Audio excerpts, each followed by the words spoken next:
Hello, my name is Valentin Niță, and in this module, we will learn how we can test the market need. Well, how can we test the market need? One way of doing it is having an idea. We start to build a prototype, then we present it to customers, and then we see if they really want it or maybe they don't want it. What's the problem with doing the thing this way? Well, we have to spend a lot of money for this. We have to spend a lot of time for this.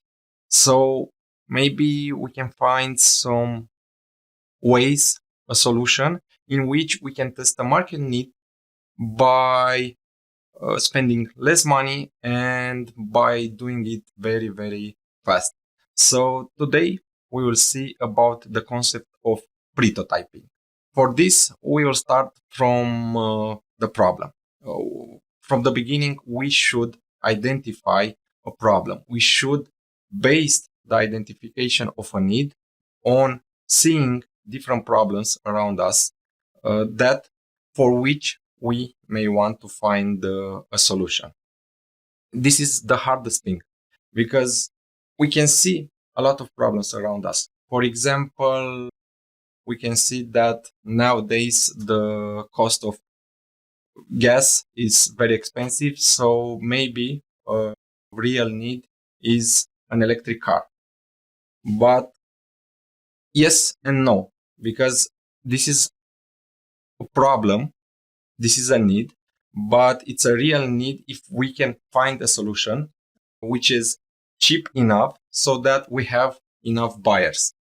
So you see that by seeing from the beginning that there may be a problem there may be a need there, and we can come with a solution. But if the users don't want the way we propose the solution, well, it's not a good solution, and maybe it's also not a real need there. For example, like 5 years ago, I thought that I found a problem. I thought that people need cheap fencing scoring machines. And if you ask yourself what is a scoring machine for fencing, it's the sport with swords. For this sport, you need a special machine that shows who had the first touch. So you need one equipment like this for fencing trainings. And I thought that a cheap scoring machine would be a very good solution for this problem. The people who are doing fencing need a fencing scoring machine. And I started building one. I did this 2 months later.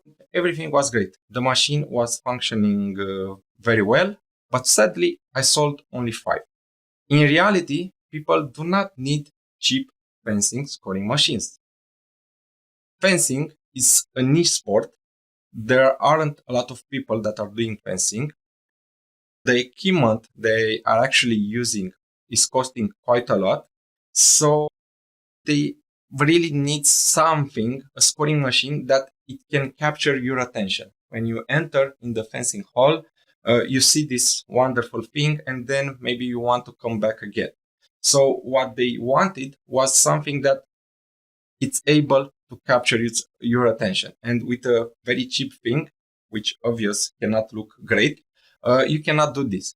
So I sold only 5. Another company, we started doing scoring machines for fencing that was having this function, sold a few thousand. And my cheap scoring machine was costing around $100. Their expensive scoring machine was costing around $5,000 to $10,000. So I sold 5, they sold 1,000, and they had millions of euros income because they were able to see the need properly. I wasn't able to do that. And I spent 2 months and quite a few money. And in the end, I didn't recover the money spent. I didn't recover my time consumed for this. So this is one of my first failure. And I hope you won't do this again.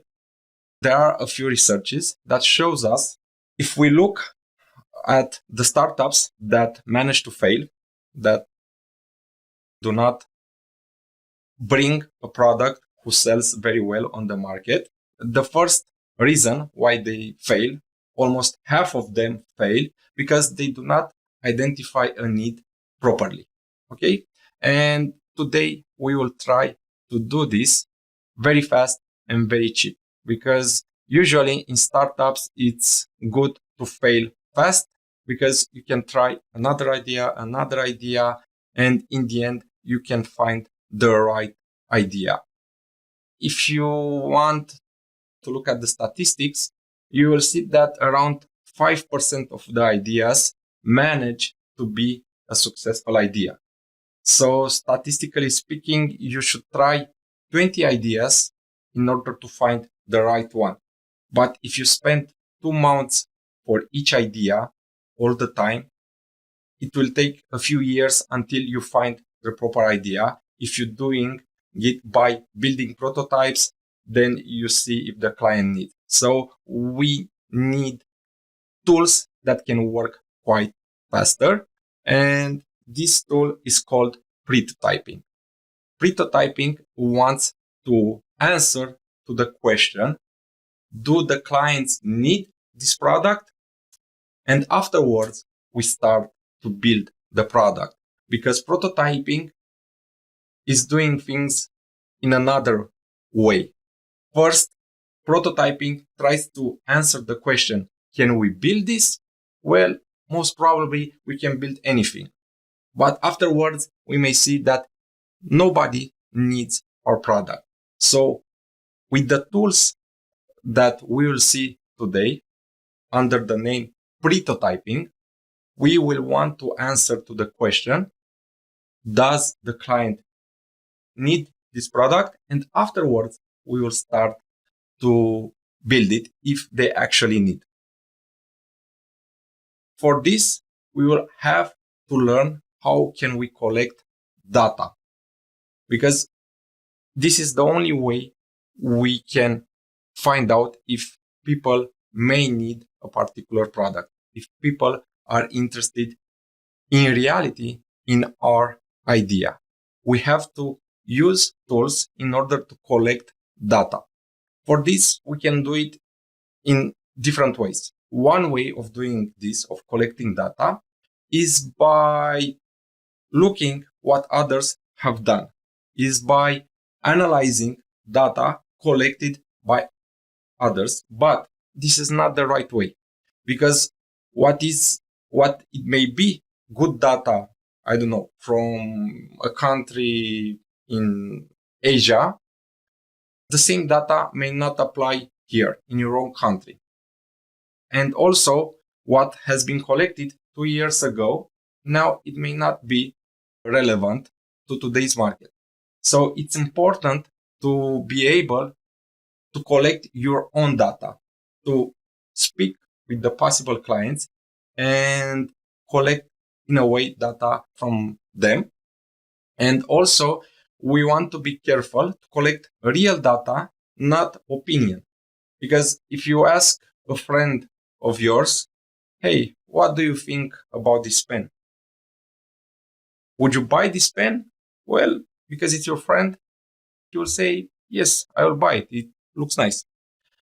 But in reality, if you give him the pen and you ask him $100 for this pen, because it's a wonderful, amazing new pen, I don't really think that he will actually buy your pen.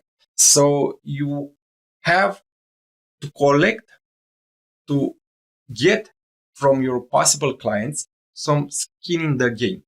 Okay? It's not important to ask only for their opinion. It's important also to gather some real data from them. It's important to manage to ask them some information about them. Okay? Usually, if you manage to collect from them, maybe their email, their phone, it's a starting point. It will be closer for you that they may be actually interested in your product. And the best way of collecting real data if you manage them to put some money in your idea. For example, Tesla did this with Model 3, the amazing new car which everyone wants now, but they aren't able to deliver it very fast. But this is another problem. So how did Tesla tested the idea of Tesla Model 3? Well, they created a prototype. Okay, you may say that this is not prototyping, this is prototype. Well, more or less, because they invested 10 million euros or something like this in creating one prototype, but they didn't invested a few billion of euros in creating the entire factory. Okay, so they work at a very small level for this, and they showed this is Model 3. Do you like it? Do you want it? Well, you have to reserve it and pay $1,000 for it. And they had a lot of reservations. And based on this, they knew that this is a good idea and the market is interested in their product. If they wouldn't had a lot of reservation, Model 3 wouldn't actually exist today. You would have seen only the prototype, but not the real product, which now all of you can buy it, but you have to wait like 1.5 years.